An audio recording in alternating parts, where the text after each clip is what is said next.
Hey everyone, this is Said Mohammed Iqbal. Welcome to my YouTube channel MSI Vlogs. YouTube চ্যানেলটা বলতে বলতে YouTube চ্যানেলেই মনে হয় প্রশ্ন আমাদের বেশি আসে। আজকে আমরা সেই সমস্ত প্রশ্নের উত্তর দিব যেই সমস্ত প্রশ্ন আমি লাস্ট ইউটিউবে একটা ভিডিও, ফেসবুকে একটা ভিডিও এবং ফেসবুকে একটা পোস্টের মাধ্যমে নিয়ে নিছিলাম। অ্যান্ড ওই পোস্টে আমরা ফেসবুকে যে ভিডিওটা দেই ওইটার টাইটেল দিছিলাম একটা প্রশ্ন আপনিও রেখে যান আজকে। তো ওইটাতে দেখলাম যে কমেন্ট আসছে 52টা। আর আমরা একটা পোস্টও দিছিলাম ফেসবুকে, যে পোস্টটার মধ্যে আমি বাইকের যত্ন আর হাইওয়ে রাইডিং টিপস নিয়ে কোনো প্রশ্ন থাকলে ওটা বলতে বলছিলাম। অ্যান্ড ওইখানে কমেন্ট আসছে হচ্ছে 330টা। আর আমাদের ইউটিউব যে ভিডিওটা ছিল কিউএন এর প্রশ্ন গ্রহণ করা হচ্ছে এরকম একটা ভিডিও আমি দিচ্ছিলাম, যেটাতে একটা প্রশ্ন আপনিও রেখে যান বলছিলাম। ওইখানে কমেন্ট আসছে 351টা। চিন্তা করা যায় আমাদের ভালোবাসার পরিমাণটা কত বেশি। এখন এই প্রশ্নগুলা সবগুলা যদি উত্তর দিতে যাই তাহলে কি হবে জানেন? তাহলে আজকের ভিডিও সারাদিনেও শেষ হবে, হয়তো বা 2 দিনও চলে যাবে, কারণ অনেক প্রশ্ন, এক একটা প্রশ্ন এমন ইম্পর্ট্যান্ট অ্যান্ড এরকম যেগুলা আমি সব আজকে উত্তর না দিতে পারলেও আমি কিছু শর্টিং করে আজকে উত্তর দিব। অ্যান্ড বাকিগুলো পরবর্তী ভিডিওতে আস্তে আস্তে আস্তে আস্তে আপনাদেরকে এগুলো শেয়ার করে ফেলবো, কারণ প্রত্যেকটা প্রশ্ন অনেক বেশি ইম্পর্ট্যান্ট। অ্যান্ড অল্প কিছু প্রশ্ন আমি সিলেক্ট করে রাখছি যেগুলো নিয়ে আজকে ছোট করে একটু কথা হবে, খুব বেশি না, ছোট করে একটু কথা হবে। এখানে হচ্ছে ফার্স্ট যে প্রশ্নটা আমি নিব, এটা মাহাদি ভাই করছিল। এটা হলো একটা বাইকের সঠিকভাবে কিভাবে মেনটেন করব, একটা বাইককে সঠিকভাবে কিভাবে মেনটেন করব, কোন জিনিস কখন পরিবর্তন করলে গাড়ি ভালো থাকবে। এটা খুব ইম্পর্ট্যান্ট একটা প্রশ্ন, যে একটা বাইককে কিভাবে মেনটেন করব, কোন জিনিস কখন পরিবর্তন করলে সেই বাইকটা ভালো থাকবে বা ভালো চলবে। এই একটা প্রশ্নের মাধ্যমে বাইকের ফুল মেইনটেনেন্সের যে ব্যাপারটা, এই ফুল মেইনটেনেন্সের ব্যাপারটার একটা আইডিয়া হয়ে যাবে। কোন জিনিস কখন পরিবর্তন, উনি যেই ব্যাপারটা জিজ্ঞেস করছে। দেখেন, নর্মালি আমরা একটা নতুন বাইক যখন কিনি তখন ওইটার এক নিয়ম, একটা পুরানো বাইক যখন কিনি ওইটার আরেক নিয়ম। পুরানো বাইক কিনলে একটা জেনারেল চেক আপ বা মাস্টার সার্ভিস আমরা যেটাকে গতানুগতিক বলি, এইটা করে আমার মনে হয় যে একদম যা যা চেঞ্জ করার মতো ওগুলা চেঞ্জ করে নেওয়া উচিত। And first of all engine oil filter এগুলা চেঞ্জ করে নেওয়া উচিত। ব্রেক প্যাড অ্যান্ড এই ব্যাপারগুলো তো অবশ্যই চেক করা উচিত। অ্যান্ড বাইকের কিলো কত চলছে, যদি অরিজিনাল কিলোটা জানা থাকে, তাহলে যদি 8,000-এর উপরে হয় তাহলে ব্রেক প্যাড এমনিও বদলায় নেওয়া উচিত, কারণ আগের লোক কতদিন ফালায় রাখছে কি করছে ওটা তো আর আপনি জানবেন না। প্লাস হচ্ছে ব্রেক ফ্লুইডও চেঞ্জ করে নিতে পারেন। আর এমনিতে আমি আমার ভিডিওতেও অনেকবার বলছি যে কোন জিনিস কখন, আসলে প্রতি 8,000 কিলোতে সামনের ব্রেক প্যাড যায়, প্রতি 16,000 কিলো পার হইলে পিছনের ব্রেক প্যাড যায়। নর্মালি যদি সাধারণভাবে চালায়, এক্সট্রা অর্ডিনারি কোনো কিছু না করে বাইক নিয়ে, একটা টায়ার 20 থেকে 30,000 কিলো, 30,000ও যায় অনেকগুলো 20,000-এর মধ্যে নষ্ট হয়, এটা টায়ারের উপরে ডিপেন্ড করে। অ্যান্ড আর কি আসলে ব্রেক প্যাড বললাম, টায়ার বললাম, অ্যান্ড তারপরে হচ্ছে ফিল্টার। একটা ফিল্টার, এয়ার ফিল্টার যেটা 3 থেকে 5,000 কিলোতে চেঞ্জ করতে হয়। আর একটা বাইকের কি পরিবর্তন করতে হয়, চেন সেট 16 থেকে 18,000 কিলোতে চেঞ্জ করার মতো অবস্থায় চলে যায়, যদি না সেটা হাই পারফরমেন্স হয়। হাই পারফরমেন্স কিছু আছে অনেক কিলো চলে, কিছু আছে খুব অল্প কিলো চলে। এটা আপনাকে জানতে হবে কোন চেন সেট আপনি ইউজ করতেছেন। অ্যান্ড এর বাইরেও যদি অন্য কিছু আপনার জানার ইচ্ছা থাকে, তাহলে যে জিনিসটা আপনি বাইকে ইউজ করবেন একটু জেনে নিতে হবে যে ওইটা কত কিলো চলার যোগ্যতা রাখে। Thank you. আর এরপর আমরা পরবর্তী প্রশ্নতে যাব। ওনার আরেকটা প্রশ্ন ছিল কিন্তু বাইক কীভাবে মেনটেন করবো, এটা কথায় কথায় চলে আসবে, এই জন্য আমি আলাদাভাবে আর বললাম না কোনো একটা কিছু। বাইক কীভাবে যত্ন নিলে কয়েক বছর পরও বাইক দেখতে নতুনের মতো লাগবে এবং বাইকের মধ্যে পলি ব্যবহার করা বা সিরামিক কোটিং করা যাবে কি না, এটা হচ্ছে শাহাদত হোসেন ভাই কমেন্টটা করছে। বাইক কীভাবে যত্ন নিলে নতুন লাগবে, আসলে পরিষ্কার রাখলেই বাইক নতুন লাগবে। অ্যান্ড স্ক্র্যাচ যাতে না পড়ে, বাইক যখনই মুছবেন অবশ্যই মাইক্রোফাইবার দিয়ে মোছার ট্রাই করবেন, তাহলে স্ক্র্যাচটা কম পড়বে না, আমি এটা কিন্তু বলতে পারি না। আর হচ্ছে সিরামিক কোটিং বা পলি ইউজ করতে পারেন। পিপিএফ আসছে এখন, একটু খরচ বেশি হইলেও ওইটাতে আপনি ভালো একটা সাপোর্ট পাবেন, বা ওইটা তুলে ফেললেও যদিও অভিজ্ঞ লোক দিয়ে তোলাবেন বা যেখান থেকে করছেন ওই ধরনের মেশিন ইউজ করেই তোলাবেন, তাহলে বাইকের ভেতরের রঙটা ভালো থাকবে। আর পলি, ওই নর্মাল যে পলি ওগুলা লাগায় না, ওগুলা খুলতে গেলে রং নষ্ট হয়ে যায়। অ্যান্ড সিরামিক কোটিনের কথা বলা হয়েছে, সিরামিক কোটিন সম্পর্কে আসলে আমি খুব ভালো আইডিয়া রাখি না, কারণ এই জিনিসটা আমি ওইভাবে করি নাই কখনো। তবে যারা করছে দেখছি ভালো পাইছে। তবে একটা জিনিস আমি বলবো কি, একটা বাইক নতুন অবস্থায় সিরামিক কোটিন করার কোনো দরকার নেই। বাইকের শাইন যখন চলে যাবে, আবার রিশাইন করার জন্য, আবার শাইন আনার জন্য তখন আপনি সিরামিক কোটিন ইউজ করেন। জিনিসটা হচ্ছে গ্লসি যে জুতাগুলো আছে ওগুলার মতো, ওগুলাতে শাইনার তখনই ইউজ করবেন যখন হচ্ছে শাইন নষ্ট হবে। আপনি নতুন কিনে এনেই তো আর শাইনার ইউজ করবেন না, তাই না? আশা রাখি শাহাদত হোসেন ভাই আপনার প্রশ্নের উত্তরটা আপনি পেয়ে গিয়েছেন। অ্যান্ড এরপরে হাইওয়েতে এভারেজ স্পিড 65 থেকে 70 কিলোমিটার গতিতে চালালে কি একটানা 100 কিলোমিটার বাইক চালানো যাবে? এখন স্পিডের ব্যাপারটা কি জানেন ভাই, আমরা সবসময় আরপিএম দিয়ে বাইকের ইঞ্জিনকে ভালো রাখা বা এই ব্যাপারটা নিয়ে আমরা এটা দিয়েই মেজার করি যে আরপিএম কততে আছে বা কতটুকু আরপিএমে আপনি কতটুকু মাইলেজ পাবেন বা কতটুকু ইঞ্জিনে তেল খরচ হবে। এখন স্পিডের ব্যাপারটা আসবে কোন গিয়ারে বাইক চলতেছে। যদি হ্যাঁ টপ গিয়ারের কথা বলেন, আমাদের দেশের 150 সিসি বাইক যেগুলো আছে, আমি 150-র কথাই বলি, 125 আর এর উপরের গুলার কথাতে আর না যাই, যদিও আমাদের দেশে মোটামুটি সবই এভারেজ একই রকম। 150 সিসি সেগমেন্টের বাইক 65 থেকে 70 কিলোমিটার 5 নাম্বার গিয়ারে রাখা একদম যায়, যদি আপনি মোটামুটি আরপিএম 5000 থেকে 6000-এর মধ্যে রাখতে চান। সেই ক্ষেত্রে একটানা 100 কিলোমিটার চালানো যাবে কিনা উনি জানতে চাইছে।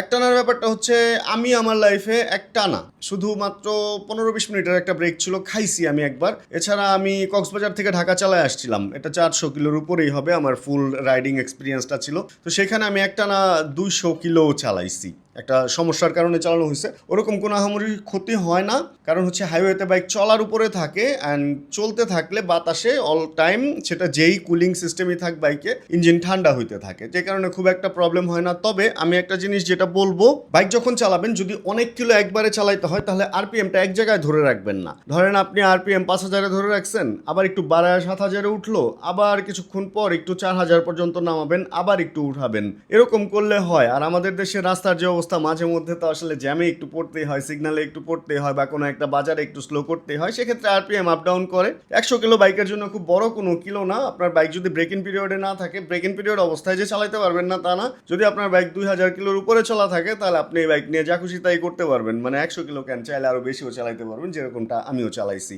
এই আর কি। তারপরে আমরা একটা প্রশ্ন দেখলাম যেখানে লেখা আছে, ভাইয়া আমাদের প্রতি 500 থেকে 1000 কিলোমিটার রানে বাইকে কি কি চেক করার দরকার বা মেনটেন করার দরকার? ভাইয়া মেনটেনেন্স নিয়ে তো অলরেডি কথা বলছি, আশা রাখি আপনি বুঝতে পারছেন। অ্যান্ড আপনার প্রশ্নটা সুন্দর যে 500 থেকে 1000, যদি আপনি নর্মাল ইঞ্জিন অয়েল ঢালেন, সিনথেটিক না ঢালেন, মানে মিনারেল ঢালেন, তাহলে 1000 কিলোতে একবার চেঞ্জ করে ফেলেন, এছাড়া আর তেমন কিছু করার নাই। অ্যান্ড প্রতি 3 থেকে 5000 কিলোতে বাইক একবার একটা জেনারেল চেক আপ দেওয়াবেন। যদি নিজে কম বুঝেন, একটা ভালো গ্যারেজে নিয়ে চেক আপ দেওয়াবেন, তাহলে আপনি বুঝে যাবেন। প্রতি 1000 কিলোতে ইঞ্জিন অয়েল ছাড়া আর কিছু চেঞ্জ করার প্রয়োজন পড়ে না। তবে প্রতি 5000 কিলোতে একটা জেনারেল চেক আপ প্রয়োজন পড়ে বলে আমি মনে করি, এটা আমি করি। Thank you. এরপরে আমরা বাইক ধোয়ার পরে ইঞ্জিনের গায়ে সাদা সাদা কিছু একটা জড়িয়ে থাকে, এটা কিভাবে পরিষ্কার করব, এই ব্যাপারটা নিয়ে একজন জানতে চাইছে। ভাই আমাদের দেশে যে পানি, এই পানিতে অনেক রকম অনেক কিছু থাকে, তো এই কারণে যদি পানিটা বাইকে থাকা অবস্থায় আপনি ভালো মতো শুকিয়ে না ফেলতে পারেন, মুছে না ফেলতে পারেন, বা বাতাস দিয়ে সরায় না ফেলতে পারেন, তাহলে ওটা শুকাইলে ওটার কিছু কম্পোনেন্ট বা কি বলে ওগুলাকে, ওইগুলা থেকে যায়, এই জন্য ওগুলা সাদা সাদা হয়ে যায়, অনেকটা লবণ আকৃতির বা কিছু, যেমন লবণ পানি কোথাও পড়ে থাকলে শুকাইলে ওই লবণটা ওইখানে থেকে যায়। ঠিক ওরকম পানিতে অনেক রকম কেমিক্যাল বা অনেক রকম ময়লা টয়লা থাকে, যেগুলো হচ্ছে ইঞ্জিনে লেগে থাকে। এটা বড় কোনো ইস্যু না, আপনি চাইলে কেরোসিন তেল দিতে পারেন, এতে রঙের যে গ্লেজটা ওটা নষ্ট হবে, বা অনেক গ্যারেজে দেয় চকচক করার জন্য কেরোসিন তেল, সেক্ষেত্রে আর এরকম হয় না। তবে আমি বলবো তেল দেওয়ার দরকার নেই, সাদা অংশটা আপনি মুছে ফেলেন, পানি দিয়ে যখন বাইক ধুবেন তারপরে মুছে ফেলেন, তাহলে আর ইঞ্জিন ক্যান কোনো অংশই সাদা হবে না। আর পলিশ ইউজ করতে পারেন বাইকের বডির জন্য, তবে ইঞ্জিনে কিছু না ইউজ করাই ভালো। Thank you. আর এটা জানতে চাইছিল এমডি নয়ন ইসলাম ভাই। আর প্রথম প্রশ্নটা জানতে চাইছিল হচ্ছে আবিদ হাসান নিপু ভাই, যে 500 এবং 1000 কিলোমিটার নিয়ে কথা বলছে।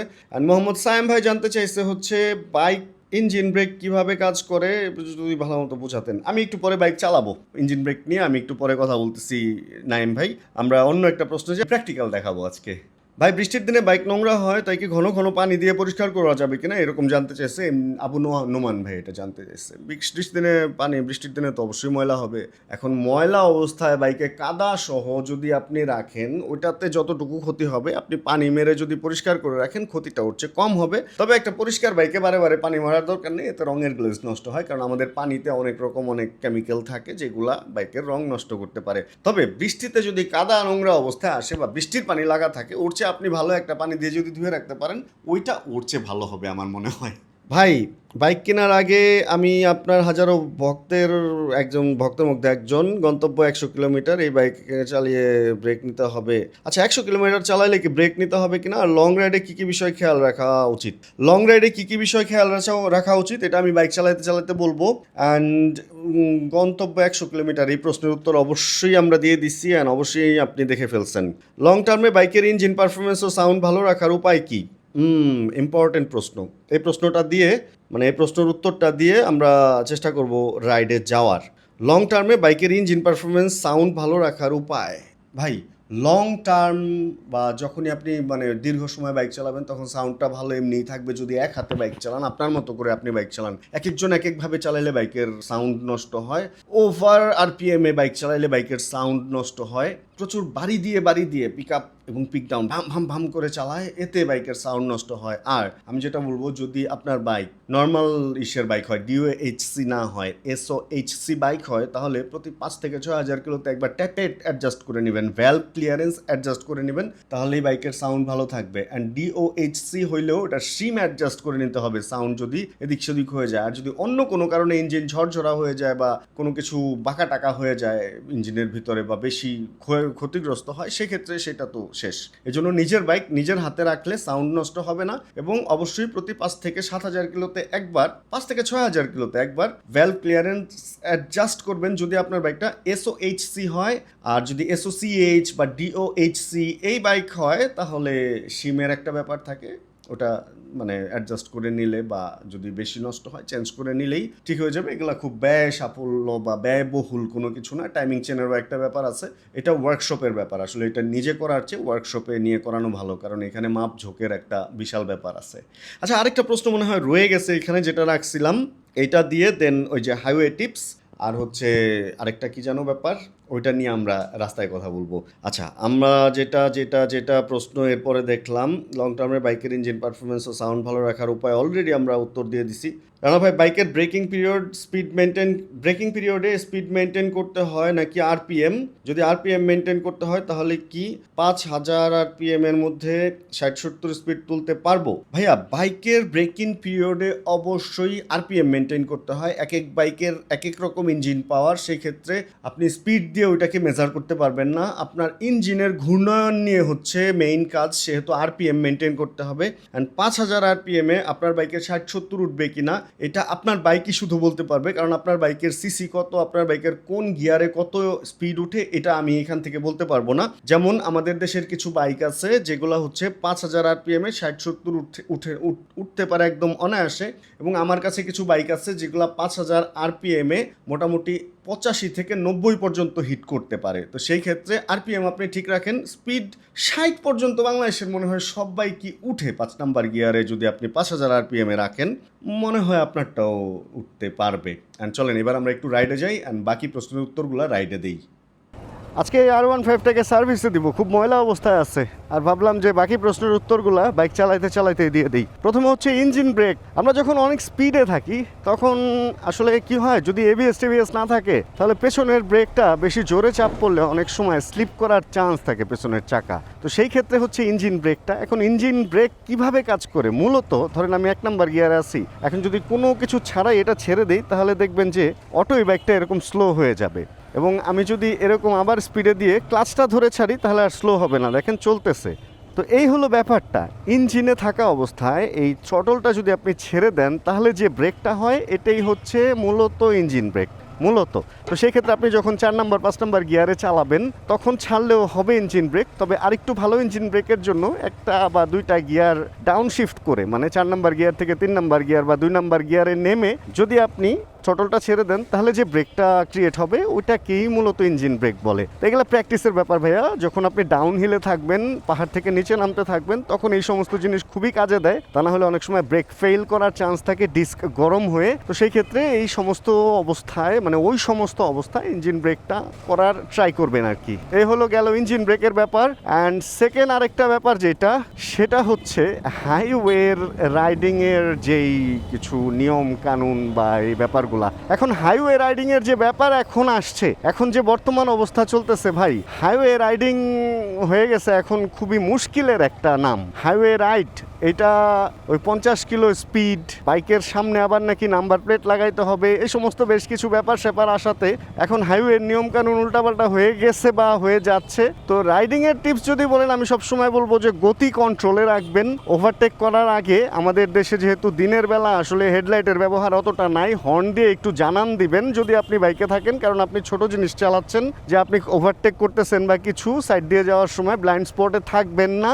অ্যান্ড কোনো একটা বড় গাড়ির খুব কাছাকাছি থাকবেন না পেছনে, কারণ ওর নিচ থেকে আমাদের দেশের রাস্তাঘাট তো মাঝে মধ্যে অনেক জায়গায় নাই থাকে, তো হঠাৎ আপনার চাকার নিচে আসলে আপনি পড়ে যেতে পারেন। অ্যান্ড বাস আসলে খুব ক্ষমতা নিয়ে আমাদের দেশে চলে, তো সেই ক্ষেত্রে অপোজিট সাইড থেকে যদি দুইজন ওভারটেক করতে করতে আসে, চেষ্টা করবেন প্রয়োজনে রাস্তার বাম পাশে একদম থেমে যাইতে। ভাই বড়াই করে লাভ নাই, কারণ আপনি ছোট, আমি ছোট যানবাহন নিয়ে চলাফেরা করতেছি, তো আমরা একটা বিপদে পড়লে আমরাই বিপদে পড়বো। অন্যান্য গাড়ির সাথে গুতা খাইলে বাইকওয়ালা পইরা যাবে, আর অন্যান্য গাড়ির ক্ষতি হবে, কিন্তু রাইডার বা ড্রাইভারের ক্ষতি হবে না। তো সেই ক্ষেত্রে আমাদের নিজেদের ব্যাপারটা নিজেদের মাথায় রাখতে হবে। অ্যান্ড বাইক চালাইতে গেলে অলওয়েজ বাবু ভাই একটা কথা বলতো, যে কথাটা হচ্ছে সবসময় মনে রাখবেন, আপনি ছাড়া সবাই পাগল, সেটা শহরে হোক বা হাইওয়েতে হোক।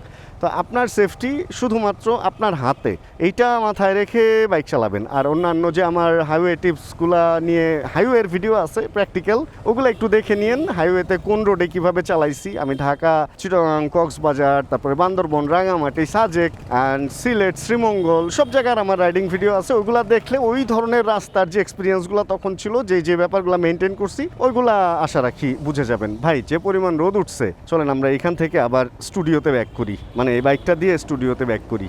অফ টপিক একটা প্রশ্ন, যদিও এটার সাথে যায় না, তারপরে একটু এটার উত্তর দেই। NM7Beats ইউটিউবে উনি কোশ্চেনটা করছিল, কিউএন এর আগে আপনি অনেক ট্যুর দিতেন, অবশ্য ভিডিও কোয়ালিটি অনেক ইমপ্রুভ হয়েছে, বাট আমরা রাঙা চুলের রানা ভাইকে মিস করি।